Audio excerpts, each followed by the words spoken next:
there is a continuum of these different forms of sexual exploitation. And during the preliminary session, Céline Pic highlighted how the common traits between all of this is pornography. And really with pornography and now the inclusion of some tag categories that relate to non-consensual sharing of pictures and leaked content, there is entire categories for leaked content from OnlyFans on pornography platform, but also for creep shots, upskirting, all of these kinds of images that are taken without the knowledge or content of the person who is concerned. So all of this is really normalized by pornography platforms, which then irrigates all of the other platforms so that the abuse happens across the board. And so we have the example, for instance, of a recent report from the UK that highlights a 200% increase of the non-consensual content on Instagram, which is a mainstream platform that is not supposed to be related to sexual exploitation, but now we can find this type of content also on these platforms.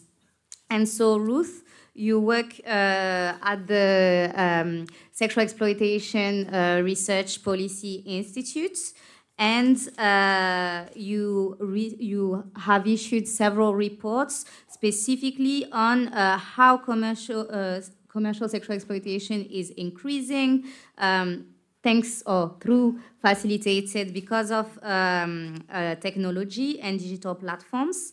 And you have worked to kind of understand how the industry operates in terms of production, but also in terms of business model and marketing strategy. So I think this is something we are very interested in today. So the floor is yours. Thanks, Elisa, and thank you to all our hosts. The focus of our research in the SERP Institute in Ireland is three different aspects of the commercial sex trade, but all very integrally linked. So prostitution, trafficking for the purpose of sexual exploitation, and pornography. Yeah, here we have it here. And you can see, of course, at the intersection of these three are, of course, the vulnerable women and girls who are being exploited. The consumers, and I use the term consumers here, but what we're really talking about is the sex buyers, but also the consumers of pornography, as the special rapporteur mentioned earlier, and of course, all of those who profit. So it is very clear from all the evidence we've gathered, from everything that we can see of what's happening in the world and being discussed here today, that what oils the wheels of all of these aspects of the sex trade is, of course, technology. And in fact, the evidence now demonstrates that in terms of cases of trafficking for sexual exploitation, actually cases that have not been facilitated by technology at some point in the process are increasingly hard to find.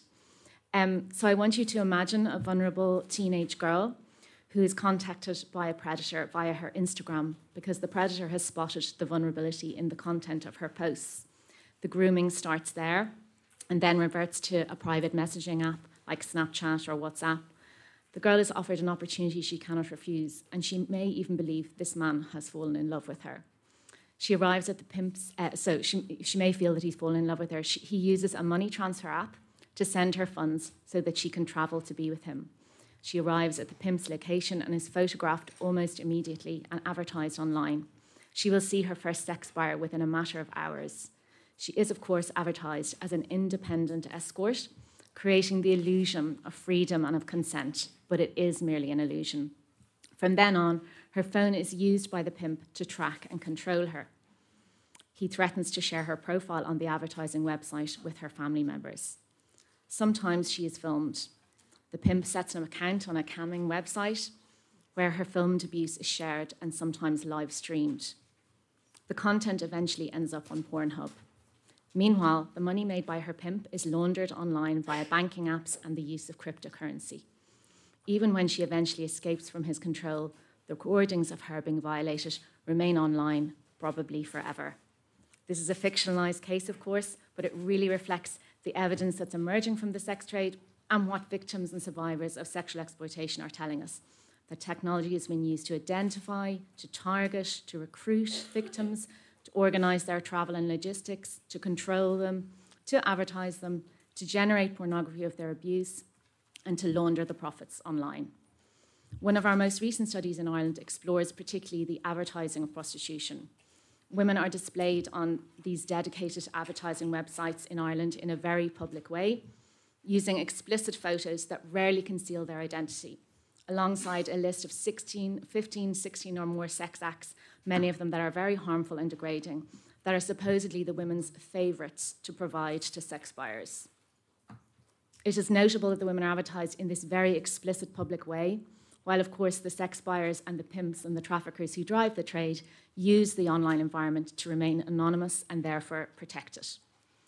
In our recent study, we applied a matrix of indicators of trafficking and sexual exploitation to the largest prostitution website, advertising website in Ireland. In just a short 4-week period, we found 19 out of a possible 28 indicators of sexual exploitation. These were plain to see and related to the age, the young age of the girls advertised, the risky sex acts they were said to provide, and the multiple indicators of organisation and control by pimps. We invite you to read this study on our website, serp.ie, and perhaps consider applying the same matrix of indicators to advertising websites in your own jurisdiction. It's not rocket science. I'm not a tech expert. You know, there's ways to do this, to even gain snapshots of what's going on those websites, and they can be very revealing. I want to conclude by considering what is at the heart of online sexual exploitation.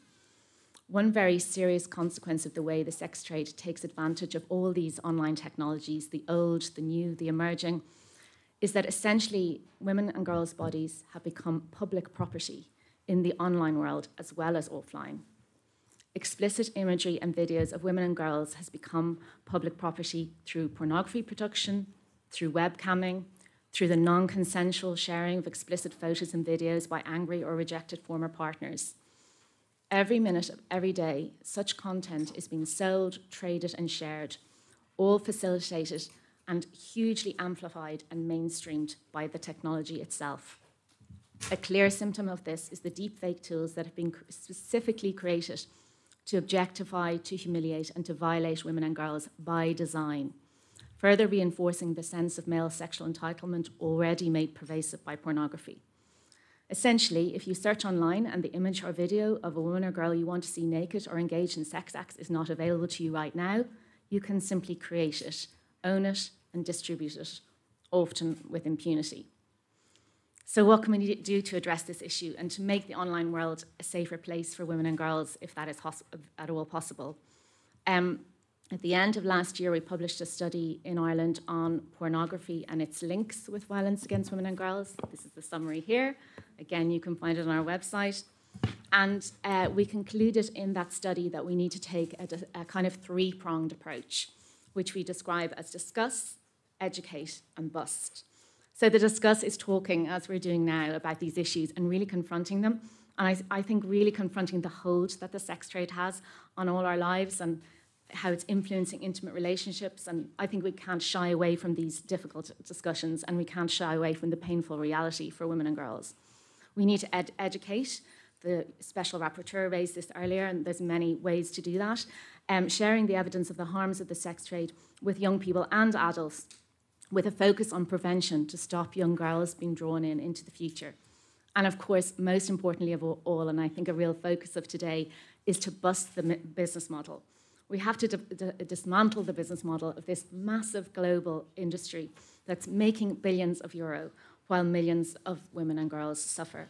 And we have to, on top of all of that, of course, hold the perpetrators accountable. Thank you.